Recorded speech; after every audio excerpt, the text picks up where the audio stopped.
Fala, turma, estamos começando mais um episódio do Coronga Cast, o de número 42, um bad number, o conhecido bad number, e é por isso que nós vamos hoje falar a respeito de teorias da conspiração. Quem matou Kennedy? Quem, de fato, venceu o Campeonato Brasileiro da Taça das Bolinhas? Tony Soprano está morto ou está vivo? Pode contar um segredo pra sua namorada. Eu te trouxe aqui pra ver se você me escuta. Tudo isso significa o quê?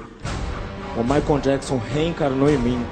Você é louco. Você entendeu? Você precisa se tratar. Eu preciso me tratar? Você não, isso louco. é verdade. Não, Você eu não sou tem louco. problema na cabeça. Ele Você reencarnou não em bate mim. bem da cabeça. Ele reencarnou em mim, João.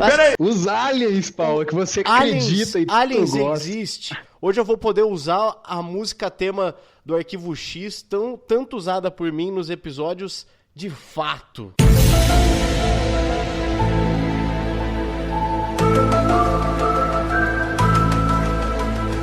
Porque nós vamos conspirar aqui, Leonardo Paliano. Fala, Paulo. Fala, galera. Muito bem-vindos ao episódio BAD, ao episódio das teorias que a gente vai discutir aqui. Mas, como nesses episódios históricos, assim, que o tema é pesado, a gente não está só. Estamos muito bem acompanhados aqui. Apresente o nosso convidado, Paulo. E hoje contamos com a presença do Bruno Teixeira, jornalista, que vai explicar o porquê o número 42 do nosso episódio está presente no 4, 8, 15, 16, 23, 42 e o que isso tem a ver com Carlos Bolsonaro. O que Lost tem a ver com Carlos Bolsonaro? Carlos Bolsonaro está por trás do roteiro de Lost. Bruno, um abraço. E o Bruno também é mestrado. Fala aí do que você é mestrado, Bruno, porque disso eu não entendo nada, eu passo longe. Seus mestrados. Boa noite, Paulo. Assim, já vou adicionar, já vou avisar desde o começo que, seguindo a tradição, eu não vou explicar nada, eu só vou falar que tem 4, 8, 15, 16, 23 e 42, e se você quiser descobrir, por favor, acompanhe meu jogo virtual, que está aqui com pistas espalhadas por todos esse podcast. Não, mas enfim, brincadeiras à parte, isso aí, eu sou o Bruno Teixeira, eu sou jornalista, mas também não sou praticante, mas eu estou aí com a cabeça um pouquinho na área da comunicação, sou mestre em linguagens mídia e arte, como o Paulo falou, sou professor, mas acho que, acima de tudo, eu sou um cara que passa bastante tempo na frente da TV e na frente do computador assistindo algumas coisinhas ou outras. Agora, se a gente quer entender se seu Carlos Bolsonaro está por trás da Ilha de Lost, eu acho que a gente tem que começar bem do começo.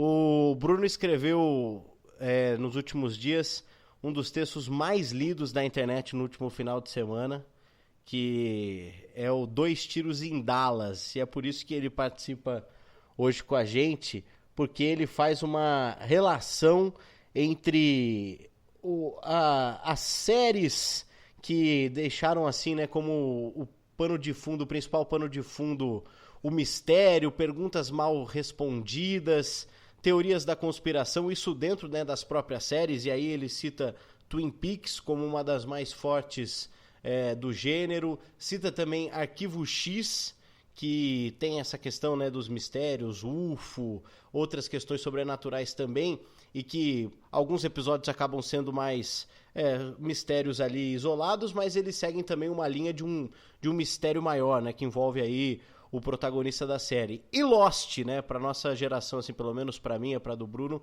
uma série que de fato marcou época, né? Se Família Soprano acabou sendo aí um marco de uma série mais novela, que abordava os personagens de forma mais profunda, sem de fato precisar ser ter um gancho para o próximo episódio, né?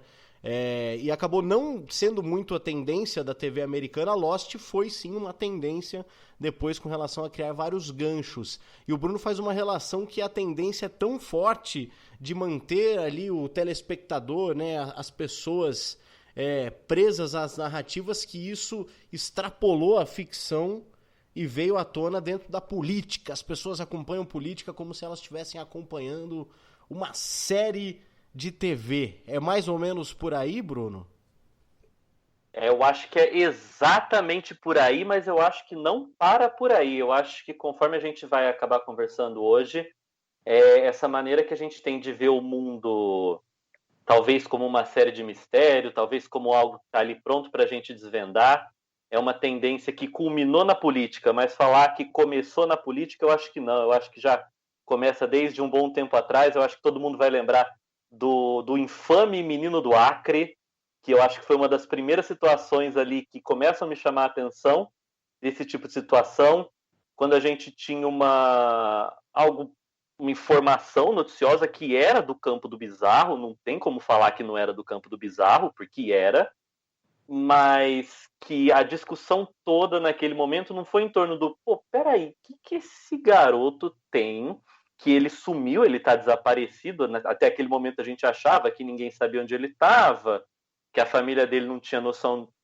do paradeiro dele, mas a gente se viu por muito tempo olhando aqueles textos que ele escreveu na parede, aquela estátua horrorosa que ele deixou no meio do quarto, e falando qual o significado disso, o que está por trás disso tudo.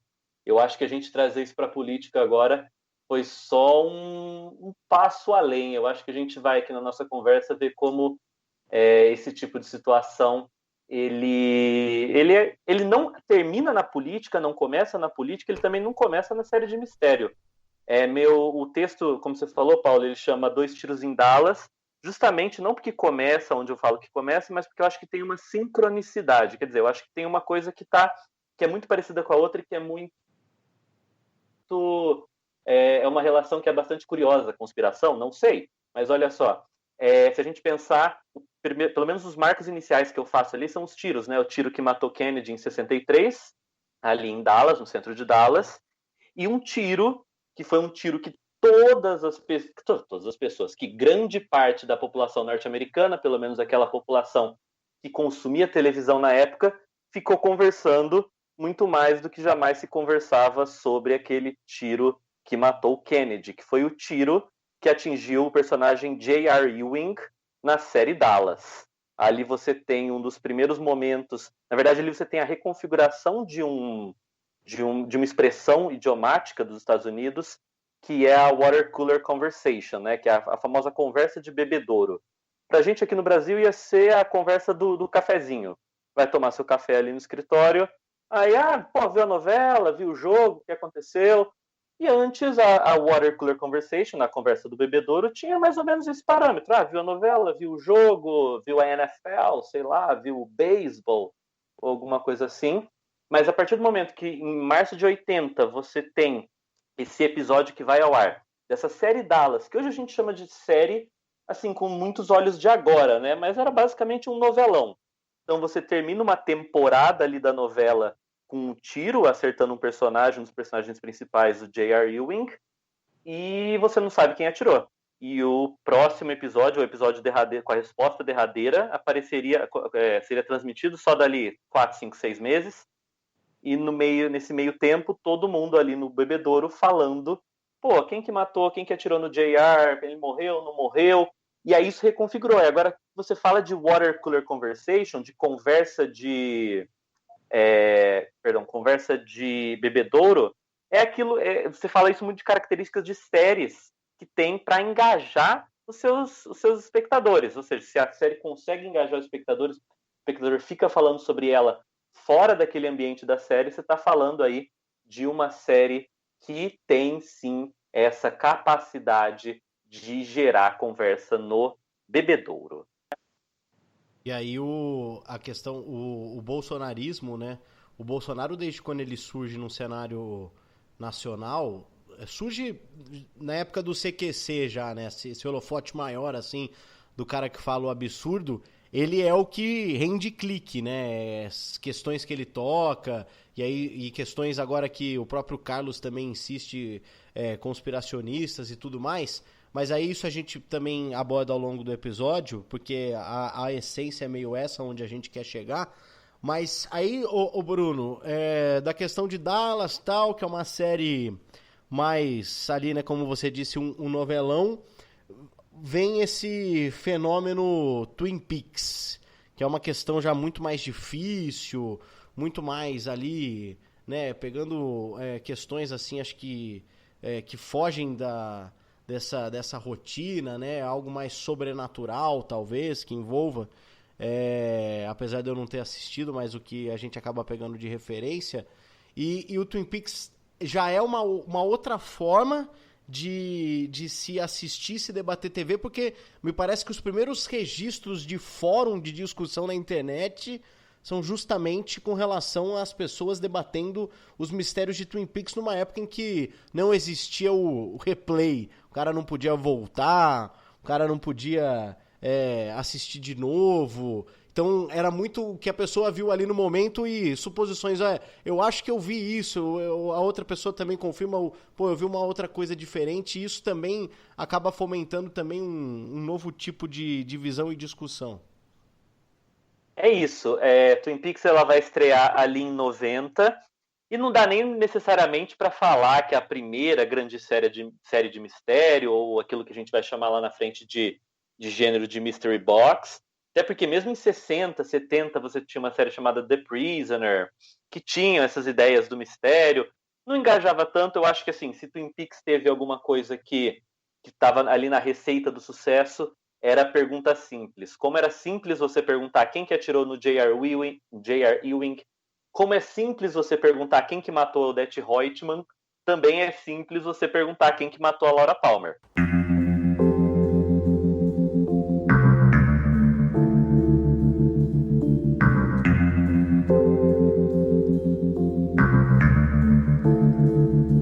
Laura Palmer, see you later. Então isso já era uma pergunta clara e era jogada na cara do espectador. Pô, quem que matou a Laura Palmer? Você vai começar a assistir uma série, figuras caricatas, personagens esquisitos, e aí você tem algo além do bebedouro surgindo como o lugar, né, o locus, para você ter aquela discussão. Que é o quê? Que é isso que você falou, Paulo, é a internet. Se você procura hoje, até hoje, ainda quando a gente não tinha necessariamente uma interface de usuário, como a gente tem hoje nos computadores, muito antes disso, a gente já tinha fóruns de discussão que tinham uma característica de que o tempo não tinha sincronia. Então você fazia uma lista de e-mails, mandava uma mensagem para vários e-mails, e aí todo mundo que estava naquela lista de e-mail respondia novamente. Não tinha um fórum como você tem hoje em dia, ou como você tinha pelo menos alguns anos atrás, que você entra e tem todas as mensagens postadas. Não. Você tinha que estar numa lista de discussão no e-mail e você ia trocando e-mail. Mas é disso que em 90 a gente tem registro até hoje na internet, porque foram agregados, enfim, estão lá até hoje.